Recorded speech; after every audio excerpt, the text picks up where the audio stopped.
Turf today. Get up and brush off the dew on that. Turf today. Turf today. Turf today. Cut it and roll that dew on that. Turf today. Turf today. Turf today. Set up, they about to come through on that. Turf today. Turf today. Turf today. Get up. Turf today. Get up. Turf today. Let's get out the way. Here comes first play. Let's maintain that turf today. Ladies and gentlemen, welcome back.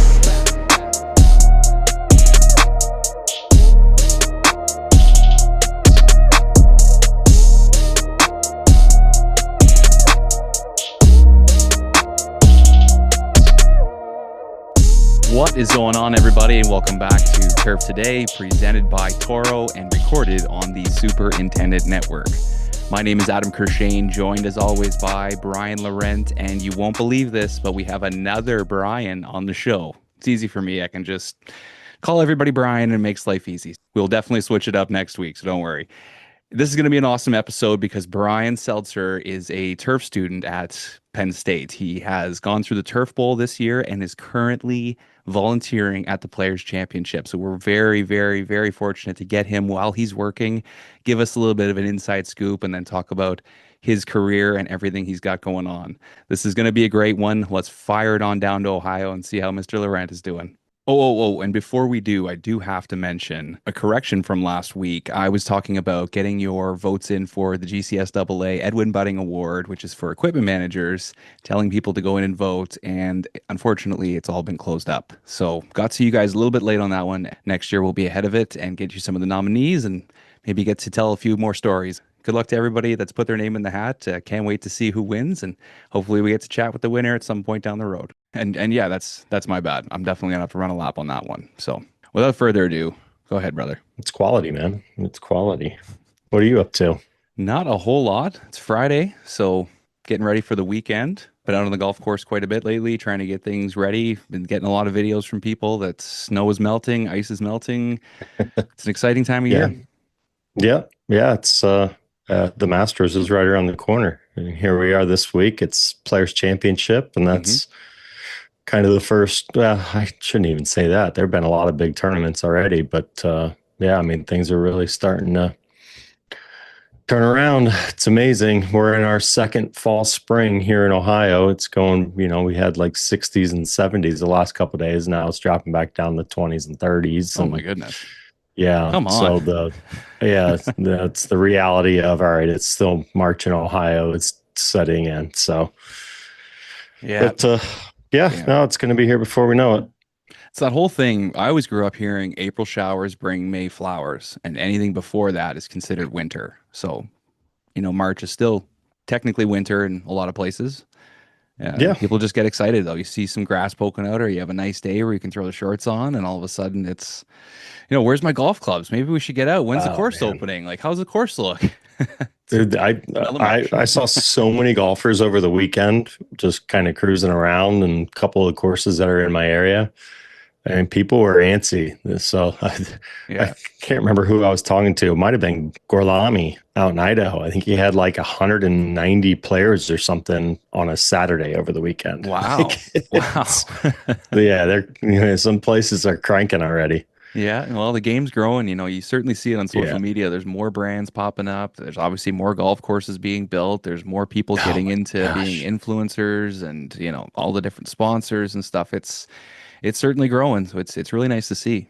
Yeah, it is. It's very nice to see. Yeah, it's incredible. Like every time I open my email, there's some sort of article about a new retreat style golf course being built somewhere or opening up later this summer that I'd never heard of. I'm like, what is going on, man? This is nuts. Yeah. It's just nonstop. So it's a good problem to have for our industry right now. Things are healthy. Lots more golf courses coming. Means more jobs for everyone.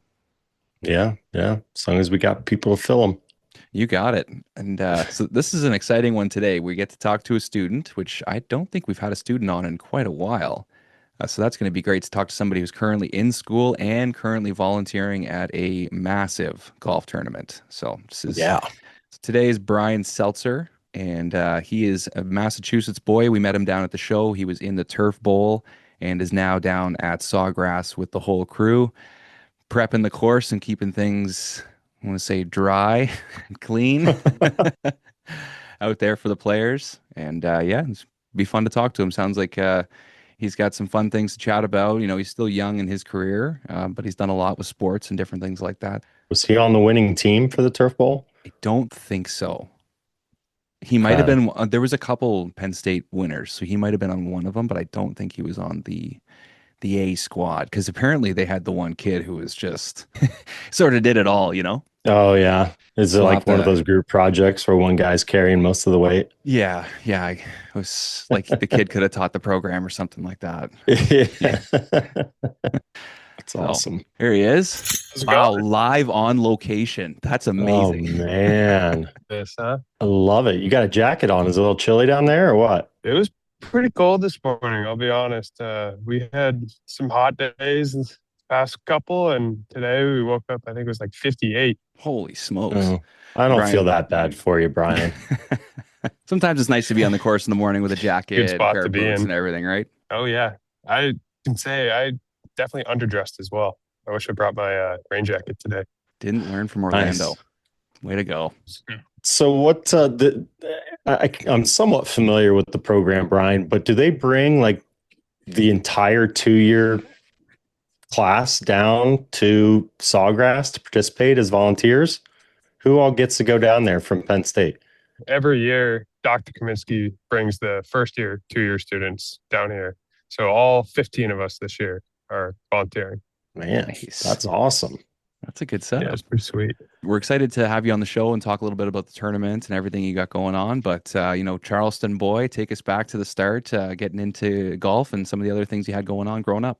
Started golfing in New Hampshire, played high school golf, loved it.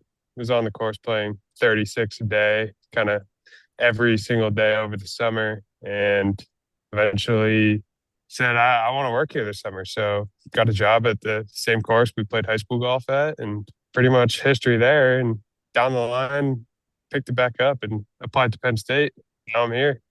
Nice. So you immediately knew like this is it for me. I got to do this.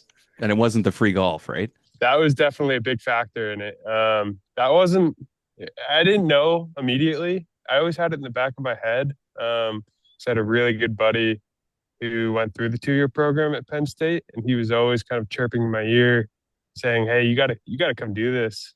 And so it took me a while. It took me a few years after graduating college to come back to that thought and kind of commit to it. And once I did, that's when I really knew and was really happy with the decision to dive into it. What did you take originally in school?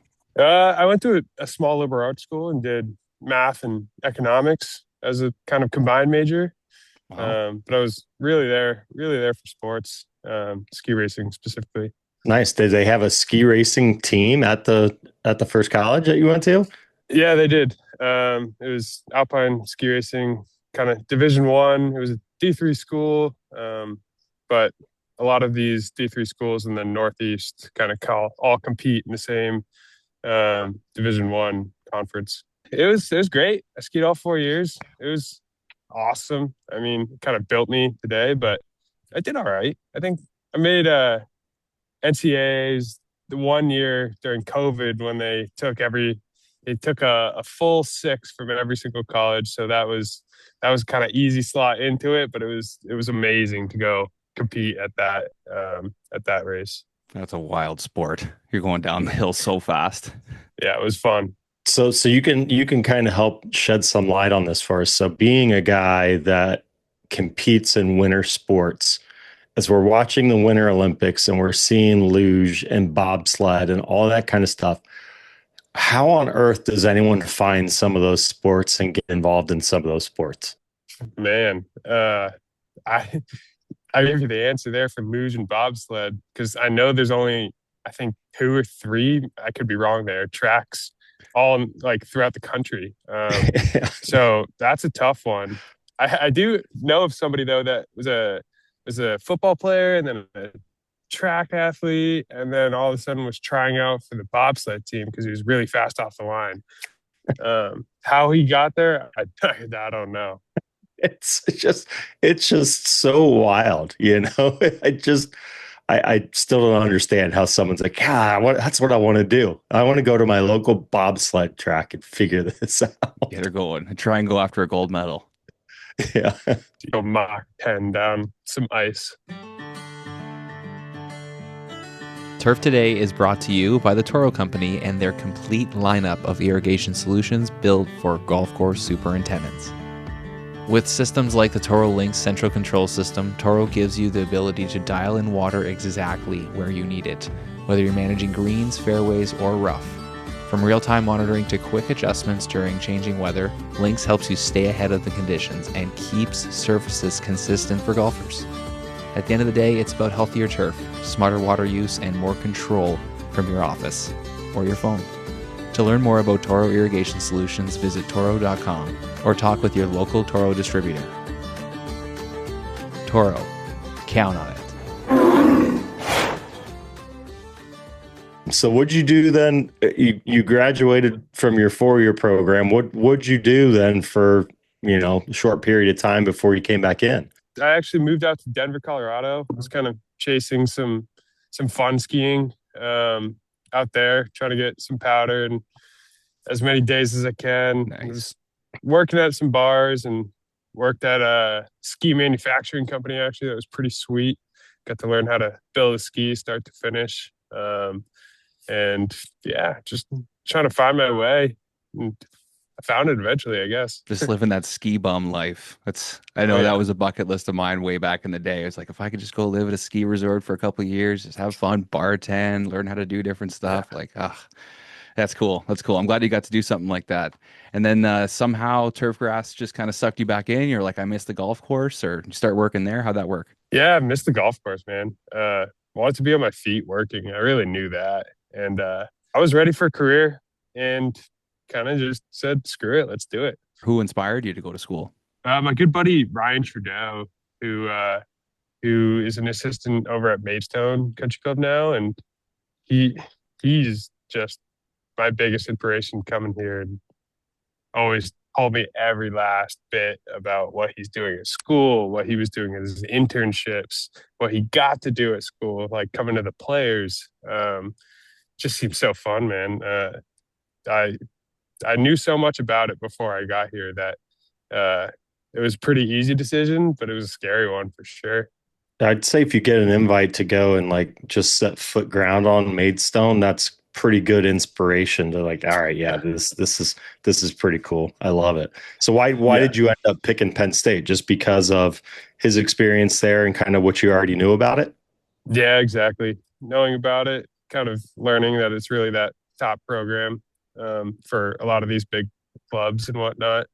I think I wanted to do it the best way, I didn't really dive into any other schools just because I knew Ryan, but I knew how good it was. So this is where I wanted to be. So I'd love to ask you then, what was your perception of golf course maintenance when you first got into the industry? You got that first golf course compared to now being at Penn State and, volunteering at a massive golf tournament. Yeah. I mean, when I first got into it, I was just push mowing rough, weed whacking, pulling weeds in bunkers. And it was just a summer job for me then.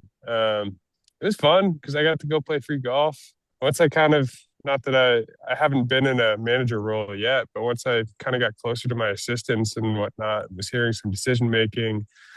And now I'm here at Penn State and really learning what goes into it. It's a lot, man. And looking forward to hopefully getting a big role someday and trying to make some big decisions and get a good job. I was gonna say you're not even through year one. You're like 7 months into your turf education. I mean, what's surprised you? What's maybe caught you off guard or kind of got your attention the most? That's a good question. It took me a while to get there, Brian, but eventually we figured it out. Adam's gonna have to do Yeah. some editing on that one. Oh, that's That good. is, yeah, that's a deep one. We did just finish our first year at Penn State, so we're exactly halfway done, minus our internship in between. What caught me off guard, I don't have a good answer for you there. I think there's so many more details to it than I was really expecting, and especially in the education part of it, like learning every single type of grass and every single fact or every single identification piece in that grass, and then we go into insects, and then we go into diseases. um, I guess I knew I was taking these classes, but getting to learn it and doing all the memorization for it, super cool. I can't say it caught me off guard, but I wasn't quite expecting it. Was it tough for you to go back into study mode after you've been out of school for a little bit? Yeah, it was tough. I felt like I was a pretty good student back in the day, and taking 3.5 years off, going back, I think it took me like 6 out of the 8 weeks in our first semester to really get back into the groove. And you weren't distracted by all the other opportunities for extracurricular activities in State College? Uh, I put that stuff aside sometimes. Are your parents I like going to to listen tell- to this? So you got to give the Oh, PC maybe. answer. I like to tell my buddies who get after it. I did that stuff 4 years ago in college. I'm getting too old for that, but I'm really not. I'm not old at all. So they give me crap for it, but I have some fun with them every now and then. Yeah, it's good to get that stuff out of your system. But I can totally Yeah. relate to being in school and thinking, oh, this isn't going to be that hard. We're just going to learn about the golf course and things. And day one, the guy's asking people, so what kind of grass do you have on your golf course? What type of grass do you have on your golf course? And everyone's answering, and I'm just looking around like, oh shit, like this is going to be a lot harder than I thought it was. So there's definitely a lot of learning, and I think a lot of the guys we talk to are learning every day as well. There's always different things coming up and new technologies and new ideas, and it's great. So it's a great job to keep kind of moving and learning and growing as you go. Tell us a little bit more about your internship and what you're kind of doing with the program. And is it a golf course close to home? Yeah, so it is going to be close to home. After living in Denver, I decided I wanted to be kind of back northeast. So I moved to Boston and decided to take an internship at Myopia Hunt Club up in Hamilton, Massachusetts. So it'll be a 30-minute drive from where I live in Charlestown, Massachusetts. Super excited because one of the most prestigious clubs kind of in Massachusetts, nice old property. And yeah, we have to do a 6-month internship for school. Kind of, I say for credit, but it's really just a summer internship. And then we get back and we have to write a big old paper and do a presentation on our whole experience there. And so, yeah, I've got to take notes day by day and try to learn as much as I can. You got those three years in between when you first graduated and then kind of re-enrolling. And you mentioned, you're still young, but maybe a little older than others that are on campus. Do you think it's a benefit to you having that maybe little bit of extra maturity to be able to focus in on kind of your chosen path now? Yeah, I would say so briefly. I think I'm ready and I'm set on the decision I've made. So that excites me, and I think I don't want to say it sets me apart, but it feels like a little bit of an advantage. It also is a disadvantage because there's so many young guys in this field now, and I'm out here at Sawgrass, and you see all these assistants who are probably younger than me. It definitely gives me some drive though, so I'm excited. Nice. So answer this one for me then. After going through school or being in school and working at a tournament like this, give me kind of the thing that you're looking forward to the most and the thing that kind of scares you the most about moving and taking on a internship at a big property like that.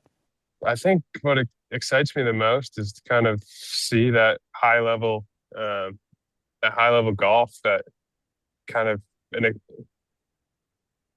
that high level golf is such a private property that doesn't really host like these big tournaments, and they like it for playability, but they don't really want like old tournaments like they used to host the US Open in those first 10 years that the US Open was a thing. But then what scares me the most is, I guess, taking on the big boy role, seeing all of these factors that go into this job. It's a lot of decision making and it's a lot of work, but I mean, still excited, but it's definitely scary. Everyone always says like, "Oh, are you ready?" But so got to wait for that day, but I'm looking forward to it.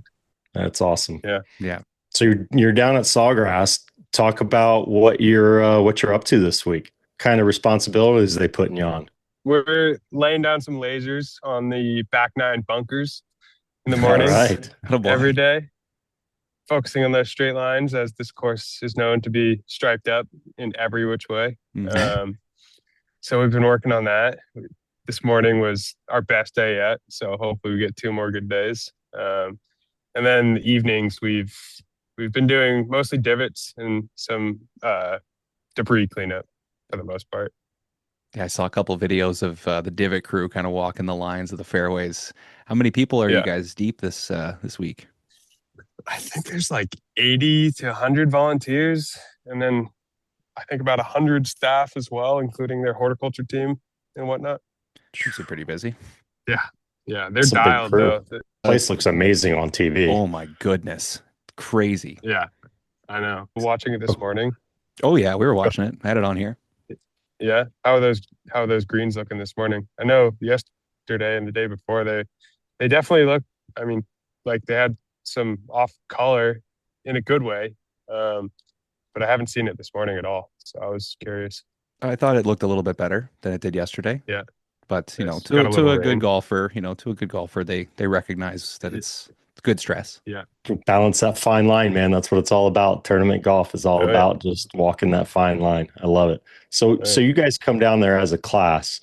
I would assume Dr. Kaminsky has created some sort of plan for you guys to have a take home, if that makes sense. Have some sort of take home when you're done with the week. You should have learned something. What do you think your take home is going to be after spending, this week down at Sawgrass? Yeah. I think a great take home is kind of organization. These guys having those carts prepped, ready for you before you show up at 4 in the morning, essentially, is so money. I mean, they have every single rake ready for you, every blower, every last light you need to see in the pitch black. I think that's pretty big, and I think just like team leadership skills is huge. Somebody, I mean, even if you're in a whole group of volunteers, somebody kind of needs to lead, and I think that's pretty important. Yeah, 100%. We talk about that all the time. What kind of mentors have you had in the past that have taught you some leadership skills? And when you see yourself as a superintendent one day, what kind of boss do you want to be when you talk about that? Yeah, good question. One of my best mentors, I can't say I've found my true mentor yet, but my assistant superintendent at Denver Country Club a year and a half ago, he was amazing. I'll shout him out, Kyle. He's showed me some really good leadership skills, I thought. Hopping in bunkers every day with the crew, kind of a working assistant type guy. And I think that's super important, at least in the assistant level of this job. And I look forward to kind of doing that a lot, kind of showing this is how you do it. Like, I'm going to do it with you, like as long as it takes. And then we'll all be dialed as a team. And I think that's the biggest thing from my perspective. Nice. Yeah. Big team guy, right? It's a team sport. Yeah. Yeah. So along those lines, I mean, I know you did competitive racing in college, which is more or less an individual sport, but you did play a lot of team sports in high school growing up. What's the correlation there between, team sports and a crew? For sure. It's tough because I'm competitive as all hell, and like playing golf and ski racing, it's, individual sport makes you super competitive. But having that kind of background, playing as a team, and even playing little things like I said to you guys, like pond hockey and whatnot, lacrosse. I think being a team in this industry is by far and away more important than being competitive. But I still have that little background. Yeah, you got to have that competitive edge. You got to be able to go to war with that golf course and Mother Nature and everything that she throws at you. So, bringing things back towards Sawgrass right now, and kind of as you talk about this whole competitive nature, I'd love for you to tell us, what do you think is something that an average golfer, an average fan might not realize about a tournament prep like this? I mean, the average fan, they don't realize the hours. PGA Tour Instagram is doing a great job at kind of putting us on the spotlight this week. It's pretty fun. I think, I mean, this is silly being on Turf Today podcast, but just kind of the overseeding is super cool to know. I mean, I knew it, but I didn't know they did wall to wall here. I mean, I'm looking over the back edge of the shop parking lot, and it's overseeded ryegrass. It's awesome.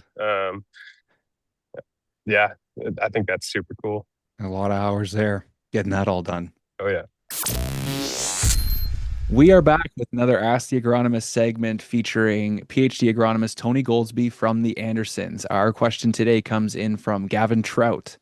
What's your favorite amendment to lower soil pH for soils with higher sodium and some bicarbonates? Well, thanks again, Adam, for having me on the show this week. And thanks again for all the great end user questions we're always getting. And this one from Gavin this week. And yeah, when you're talking sodium and bicarbonates, I mean, you're usually kind of dealing with the double whammy of poor soil structure and elevated pH at the same time. So it can be a little bit of a challenging situation. And one of my favorite tools is really reaching in the toolbox here right at the Andersons for our product called Black Gypsum 21%, which is a 21% humic acid gypsum product that we have. And then the gypsum that we utilize in that product specifically is in the dihydrate form, which is a little bit longer release in terms of the way the soil actually uses it, and is probably a little bit more efficient for soil remediation like we're talking about here. And what calcium's really great for in gypsum is helping to displace that sodium on those soil exchange sites, and then you can really leach it through the soil with whether it be with an irrigation cycle or also with a rainfall event that can occur. And then that's going to help improve your overall infiltration, your dispersion, and help to really restore that soil structure the way that you want it. And like I said, that's a 21% humic acid product as well too. So you're obviously getting that humic acid benefit of, buffering salts, enhancing nutrient availability through chelation, and really helping to improve that, soil chemistry, not just rebuilding the soil structure. So while the gypsum itself doesn't necessarily do anything to acidify the soil, it does help improve that drainage like we talked about, and then also just allows a lot of those natural processes to occur, and inputs like humic acid to help naturally bring the pH down.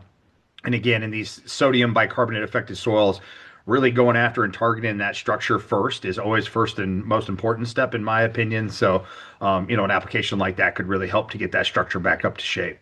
I love a good deep dive. Well done, Tony. This wraps up another Ask the Agronomist segment featuring Dr. Tony Goldsby from the Andersons.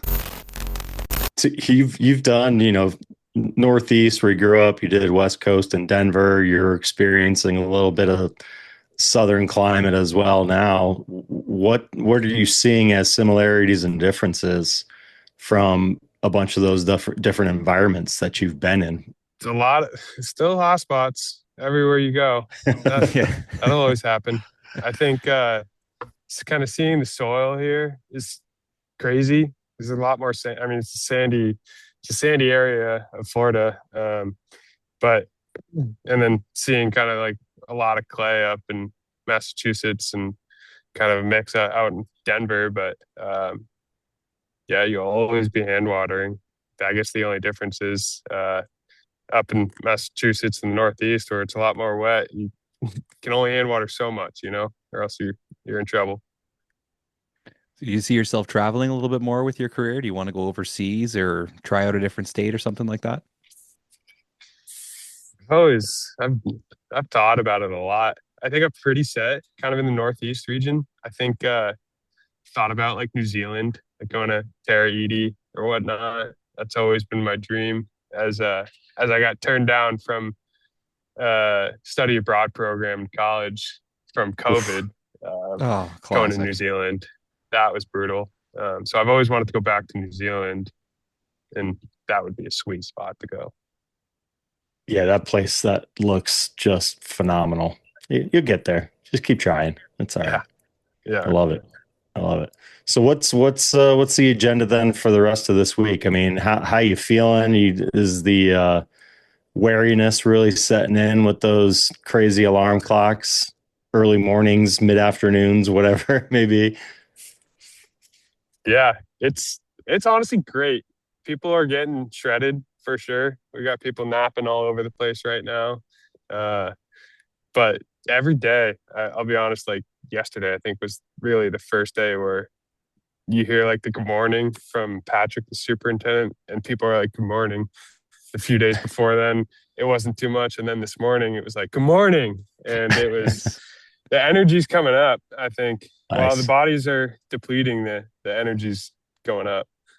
I was going to say, are they doing anything to kind of keep you guys energized? Are they doing morning walk-in music and all that fun stuff to kind of keep that energy level high?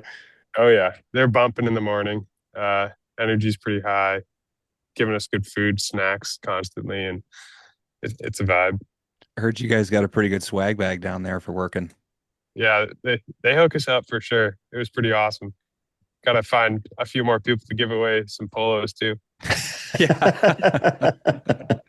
They say, tell us, man, what'd you get in the swag bag?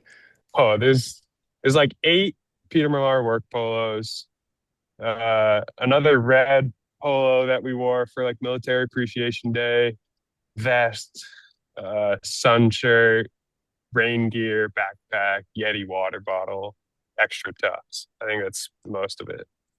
Man, What a setup. they did. Yeah, it's awesome. What a setup.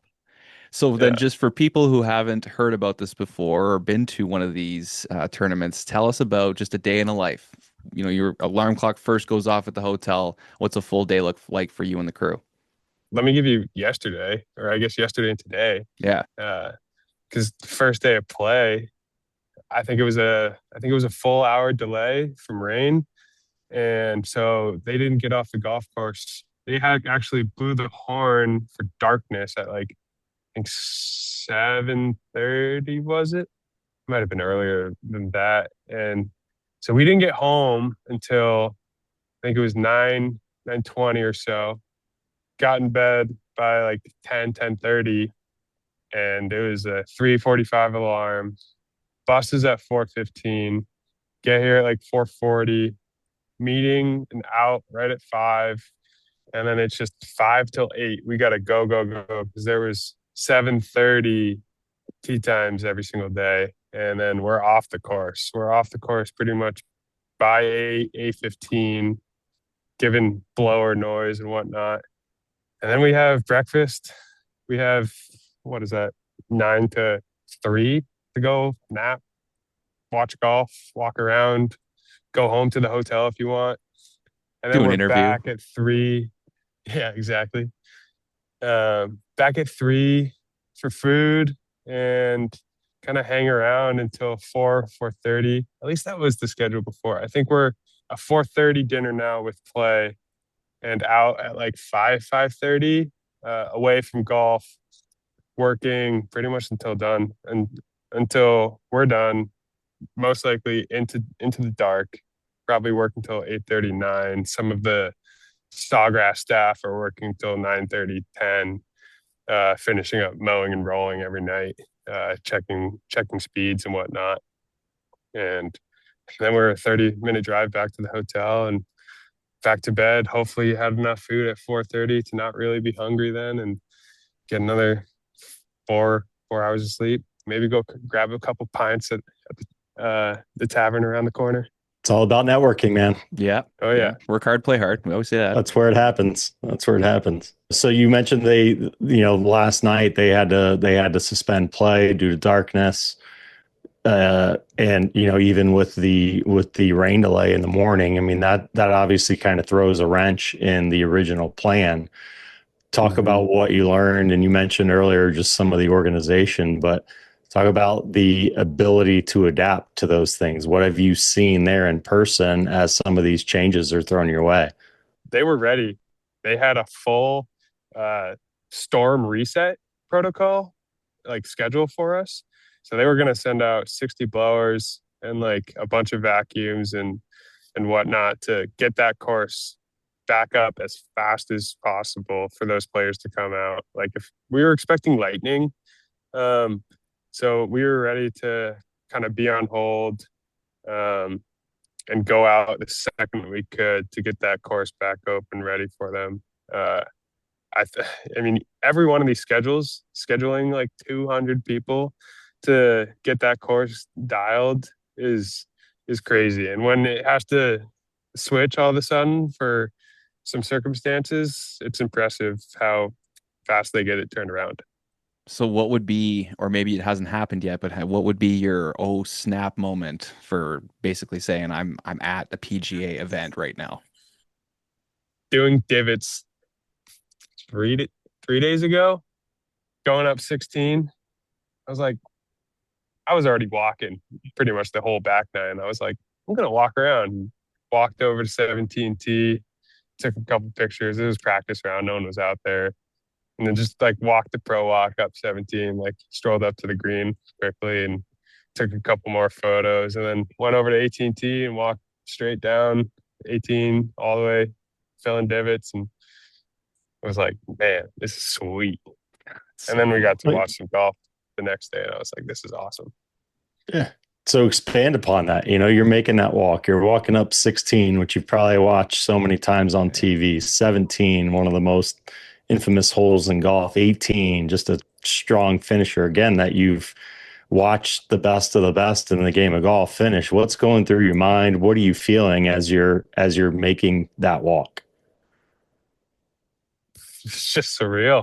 I mean, I've really only seen it on like, of course, TV and like PGA Tour, like 2K or whatever. And it's like thinking about all the shots you could play. I mean, I always think about it as a golfer. It's like, man, this is tough. 17 is a lot smaller than you think, too. That green's not easy. And you got like, 16 inches of rough around the whole edge. That's it. And one little pop bunker. Yeah, it's one of those ones where I was actually watching, they were showing a little highlight this morning of all the guys that were going in the water.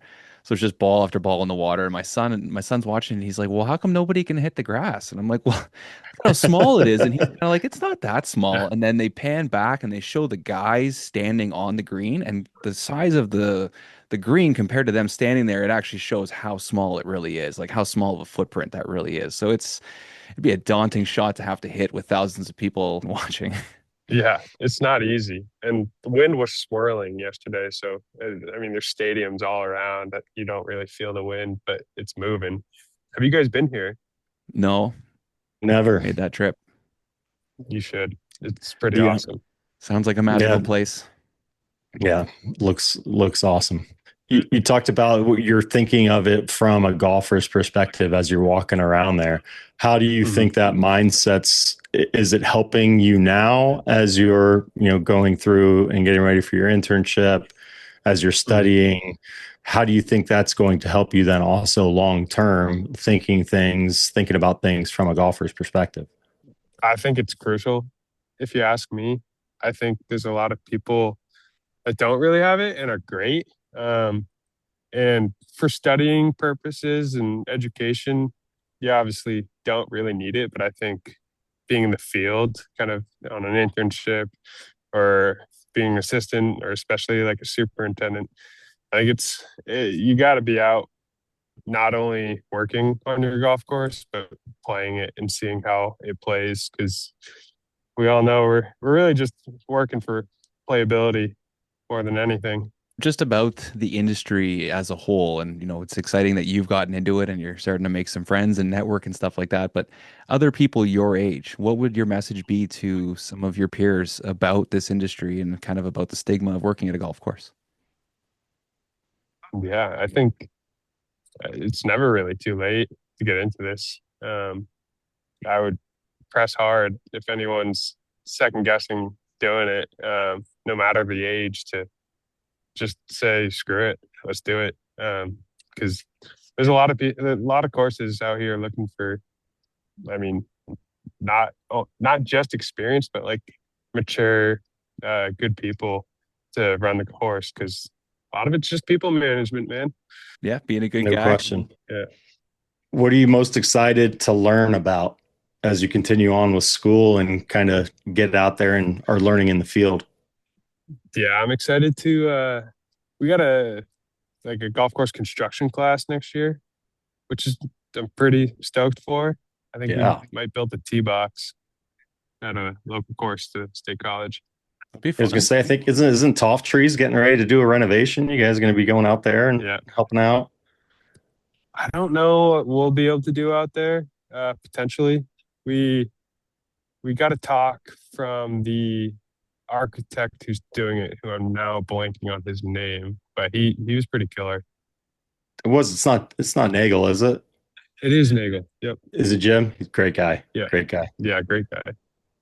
Even though he's a West Virginia guy, I'm surprised they let him come into Penn State territory. Yeah, right. I guess it's not Pitt though, so that's safe. That's safe. Talk Well- about some of your favorite experiences there at State College. Like I said earlier, I mean, there's a lot to do. Obviously, you're getting a great education, but from a college experience, talk about some of your favorite things going on at State College. Aside from the creamery, of course, that ice cream's killer. It is pretty good. Yeah. Yeah, school's massive. I mean, like I said before, I went to a tiny liberal arts school. And I was always like, I wonder what it'd be like to go to like a massive school. Now I know. Right on campus. It's so many people walk in this class all the time, and kind of fun to just be able to walk through campus, not a care in the world, who you're gonna run into and whatnot. So that's cool. And on top of that is our research facility out Valentine. So many plots of perfectly manicured grass to go play on and whatnot, and see all the robot mowers we got and learn over there is pretty awesome. You enjoying going over and watch Ohio State whoop up on Penn State? Yeah, must have missed that one. It's always entertaining for me, so I don't know. I love it. Yeah. Now, do they have all you guys living together? Do all the 2-year program guys all kind of live together in the same dorms? Turf house? For the most part. First year, we pretty much all lived together, and then second year, a lot of guys kind of split off and try to find some rental, which is impossible to find, like an 8-week rental. Yeah, but we're working on it. Yeah. So how is that helping you, develop those relationships? Do you feel like these are going to be long-term relationships that are going to, be a peer shoulder to cry on as you're going through stuff, or guy that you can bang ideas off of every now and then? Certainly. Yeah. We're all pretty tight, and there's not many people you can go and just hop on the phone with or even text about like turf or like what problems you had today. Like no one's gonna ask the right questions of like, what'd you do today? Like dive into it, but your turf friends will. That's so true. So speaking of your turf friends, if you or when you become a superintendent one day, is your dog going to get a full-time position on the crew? Oh yeah. The second I muster up the courage to ask, like, hey, start bringing my dog, he's coming every day, because he would kill it. He would run with me everywhere and absolutely love it. Got a little 2.5-year-old. mutt. It's like an Australian Shepherd, pit bull kind of mix with my girlfriend, and his name's Taylor, and he's a baller. He is unlimited energy, so he needs some property to run on. What's he doing now? The girlfriend watching him while you're out having fun at Sawgrass? Yeah, they're both at home in Boston. She wouldn't want to come out to Penn State, so just do the 8 weeks real quick, and then you got to do the dog duty. Got to pay back the hours, when I get home. Oh yeah. Does she understand what this lifestyle is about and the hours and all that kind of stuff? For sure. Yeah. We actually met when I was really grinding, kind of the second year of COVID, at the golf course in New Hampshire, and she expects it at this point. She gets it. Does she golf herself? No, she leaves that to me, which I think is probably for the better. She can hit the ball when she wants to. She's better than most. Got a little 7-iron for a few years back, and probably used it 3 or 4 times.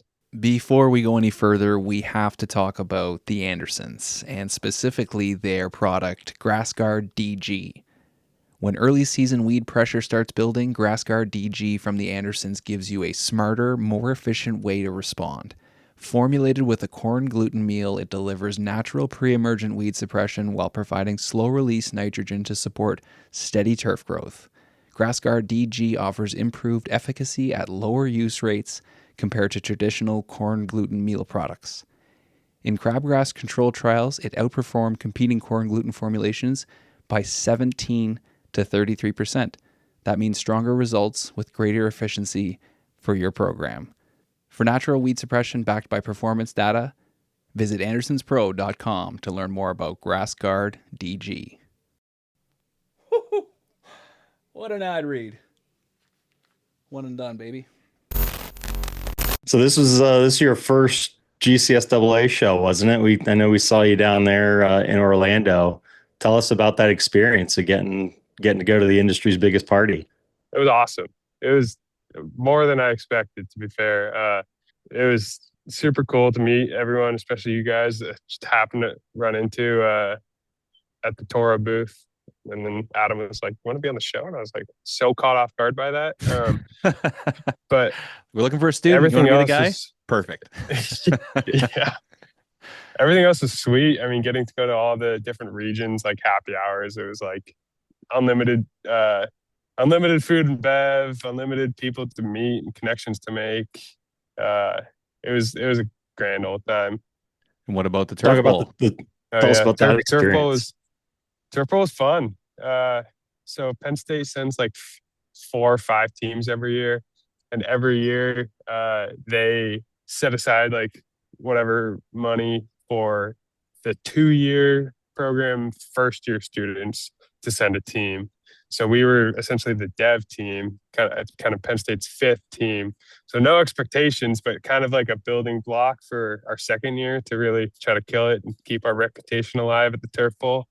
But yeah, took the test, did pretty well. I think we got like 26th out of 79 teams or so, and better than we expected, but didn't quite hit our goal of beating last year's 20th, I think was last year's dev team. So the dev team is kind of like the sacrificial lamb of the program then, huh? It's like, let's go take this test, see how much more you have to learn, kid. Yeah, exactly. Because we expect you to win the next year. Yeah, there you go. I love it. And Penn State brought home the gold this year too, didn't they? Yeah, we did. We had some studs, some turf bowl goats win it. I think we got first, 5th, and 7th or something like that, and then a couple others down the line. Yeah, you guys were taking over the top 10 there. It was a fun day because we talked to a lot of the students, and they don't tell you guys anything, right? You all take the test and it all goes in, and they don't tell you anything at all. So everyone's walking around going, "Yeah, we did well. We got a good chance. We're probably gonna win." And then the Penn State guys come, "Oh no, we're gonna win. We got the one guy. He can pretty much teach the program. So yeah, we're gonna win." And then he won. Yeah, he won, and he blew him out of the water too. It was crazy. He was so nervous sitting there waiting, and then when they put the scores out, I think he won by like 13 points. Oh boy. Yeah, Every student I it was talked awesome to, to see. every student I talked to from every school, how'd you guys do? I think we did really well. We did really well. Like I didn't hear a single person say they struggled with Yeah, it. Everyone was confident. So yeah. that must have a lot to do with the preparation. I would assume there's a ton of preparation on your guys' side leading into that turf bowl. Huh? hmm Yeah, a lot of these schools, I think, from what I've heard, are kind of making these classes for it. We don't technically have a full class for it, but we meet once a week. Dr. Ben McGraw is killer Legend. at teaching the turf bowl class, and it's a lot of fun. Get to go every Monday night and learn something cool and nerdy every time. Does he teach about craft beer in that class too? No, but I went back and heard you guys talking about it with him a couple years ago and thought that was funny. Didn't know he made beer, to be honest, but he should again. Because I would. Well, he's a world-class caddy too for his son. So I mean his son's making waves in junior golf right now. He's killing it. I've seen him. I've seen him hit the ball, and he's a stick. Yeah. Yeah. Nice little lefty swing. Money. Yeah. All right, brother. Well, this has been really good. And we usually leave the end of the episode for you. Is there something that you wanted to promote today or get to talk about today or any questions or anything like that? Not got much, guys. I think always promoting Penn State or just turf education in general. So we got so many people in this industry without it, and I think it's pretty awesome, pretty important. That's really it. Come volunteer places, go meet people. It's the best, man. Great advice. Wise words from a young man. I love it. Well, this has Appreciate been it. awesome, Brian. Yeah, appreciate you coming on and kind of going into your story and giving us a live update there from Sawgrass. This has been fantastic. Appreciate your time. Yeah, thank you as well. Good to meet you, boys. Gotta go put some sunscreen on before I get fried over here. Yeah, I was just thinking like this poor guy needs a little bit of a break right now. He's been going 24/7. So hopefully it's smooth sailing the rest of the way. If there's any great content that comes out of it, definitely shoot it our way and don't work too hard. Right, Okay. All right. Have a good one. Man. All right, too. Enjoy. Cheers. Stay in touch. Take care, Brian. See you. Cheers. Young guy, quick exit. Not a boy. That's where From that the end button golf is. course. At first, I was like, I don't know how this is going to go.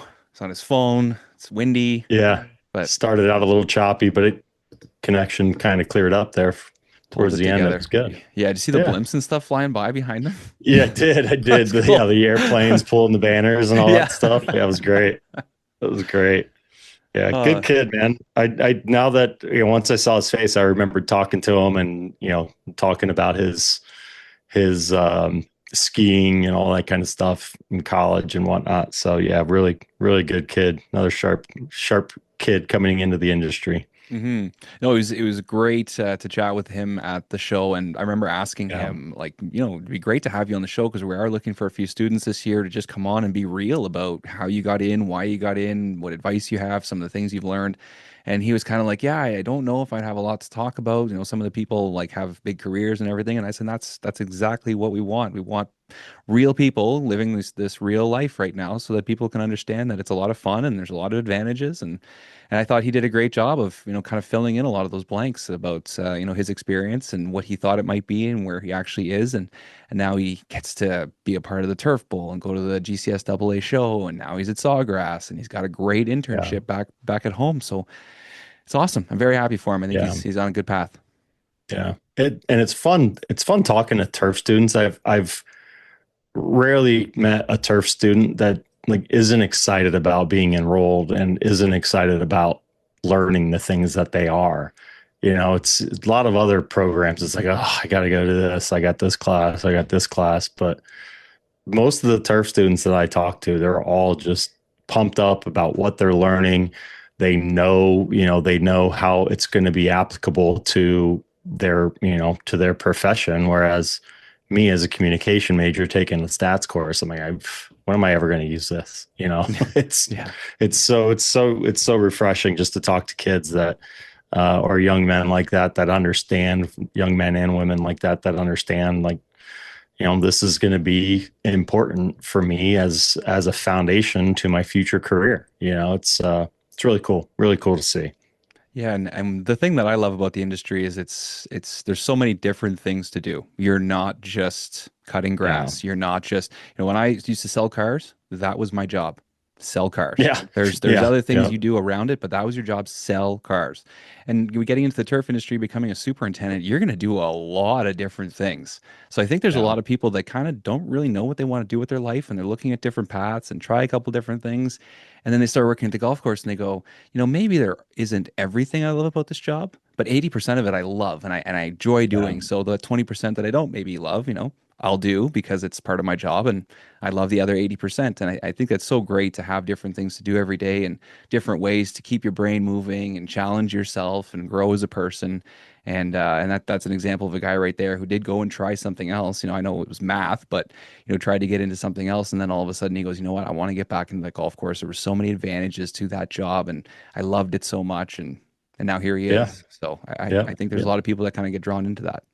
Yeah, yeah, he's got the personality where he wants to be challenged every day. He mentioned he's competitive. This certainly seems to lend itself well to people with that same drive that are constantly competing, whether it's against a team or whether it's against Mother Nature or whatever it is, or just against yourself, trying to get better every single day.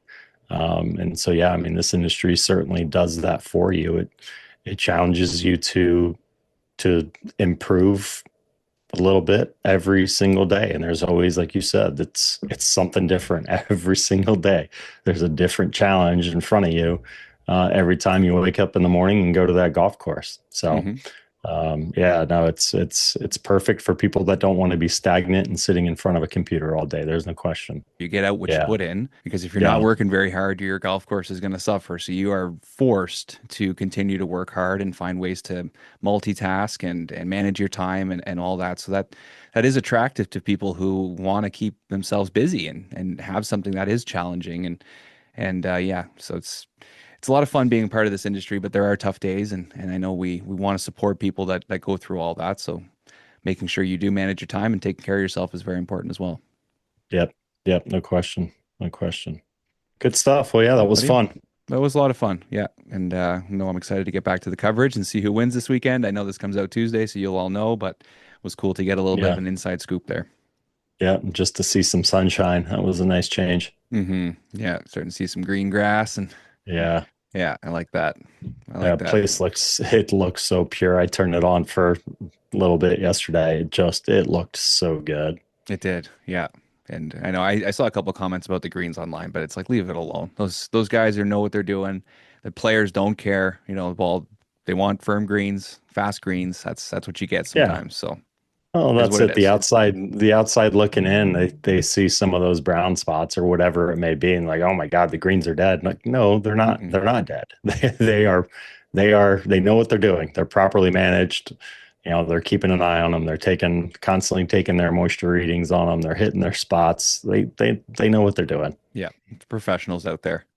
Yeah, yeah, exactly. That's the only way you can test them too. I mean, it's firm greens make it a little more challenging. So it's getting harder and harder to test these professional golfers. They're so freaking good. Oh, So, it's crazy where those guys hit the ball Yeah. sometimes. Just, yeah, it how's he is. going to do this? Oh, he did it. Okay. Yeah, exactly. Exactly. Yeah. Yeah, it's stuff I can only do in a simulator. Yeah, that's right. I'm going to do that tonight. Decided on a Nice. 5-wood, not a 7-wood. Yeah, you want 5-wood route? Went 5-wood route. Yeah, we'll see. I was hitting it pretty well in the sim. So you take it out on the real golf course, and it's a Oh. totally different game. Every time I'm going to play golf in the sim right now, it's like, I'll play an 18-hole round in about 45 minutes somewhere.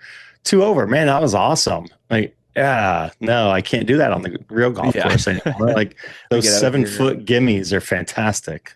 Yeah. You see the video the other day? We shared it on our story. The guy had a basement, and every shot that he had to hit, the whole floor would move and undulate, so it would match where he was on the golf course. Jeez. Crazy, man. Oh, Like where we are man. going with indoor golf and stuff like that now is pretty wild. Yeah, that is nuts. That'd be fun. I wish I had the space for one of those. Yeah. I can't even imagine what it's going to be like in 20 years. Like, Yeah, I don't know. could you I just don't know. like, I don't even know. It's still going to be out of my price range. So whatever it is, That's a good it's point, going yeah. to be something that I'll be watching on Instagram Reels and not in my yard or not in my house. You know, you see those Yeah. AI robots, like the Tesla robots, and it's like 30 grand or 40 grand for everyone to have them. It's like, so who's going to have one then? Like, I know. I know.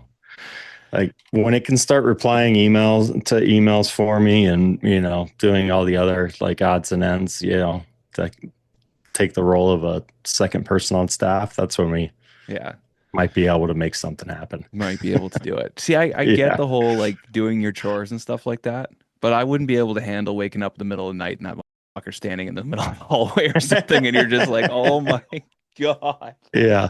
What was that movie that just came out? God, like not Madeline or something. Yo, like Megan. Megan, that's it. Yeah. Yeah, my wife was watching that the other day. Man, that's just so creepy. Yeah. You wake up, it's standing over you. Yeah. Hey, Brian. Good morning, I cooked Adam. you breakfast. Yeah. Here's your coffee. Get out of my face. I know. No thanks. Yeah, man. we'll see. It's just so funny because like we made the iRobot movie and it did not end well. I'm all about technology, but man, at some point it's like, can we just calm down with this technology, please? This is getting a little too out of control. Hopefully outside of my lifetime. I know. Same. But good stuff. All right, man. Buddy. Well, great episode. We'll chat All right, man. soon. Have a great weekend. You too, buddy. See ya. Another great episode here on Turf Today. Thank you so much for stopping by. Merci d'avoir choisi Turf aujourd'hui. You know it. This was a lot of fun. Shout out our sponsors for all of the support that they've been giving us throughout the last couple seasons of the show. Man, they make it easy on us and certainly help us push the show forward. It's awesome that there's so many different people working at different companies to be able to help this thing go. It's fantastic. And the people that we have, sometimes it might be one or two people or a team of people that represent that company. They're doing a fantastic job. All these contacts that we have are great people, and it makes our job so much easier and so much more fun when we get to interact with these people every single week. So shout out to all of you. We are going to be back next week with another fantastic episode. Shout out to Brian Seltzer this week. You were great, buddy. Keep everything going that you got going right now. It's going to be a fun career, and can't wait to see where you land one day. The other thing I wanted to mention is Masters is coming up. We have our April maintenance hat on the site. It's been very popular. Got a bunch of people ordered one already. That was from last year and carried over. So lots of great stuff on turftodayshop.com. If you spend over $200 Canadian, you will get free shipping. So that is great. That's only like what, $180, $170 American. I don't even know anymore. It changes every day. So I think the Canadian dollar is pretty good right now. But anyways, we'll see you next week. Enjoy this one. Get the hand up in the air and keep those reels sharp.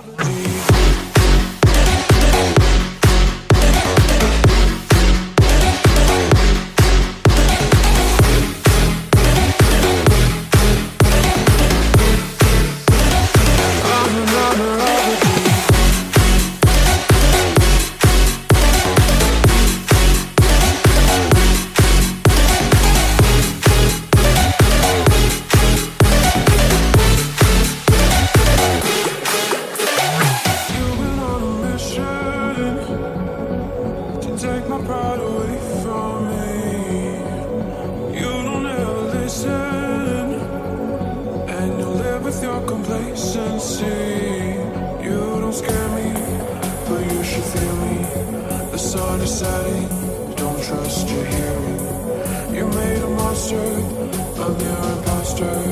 Go ahead and wander, but don't trust the water.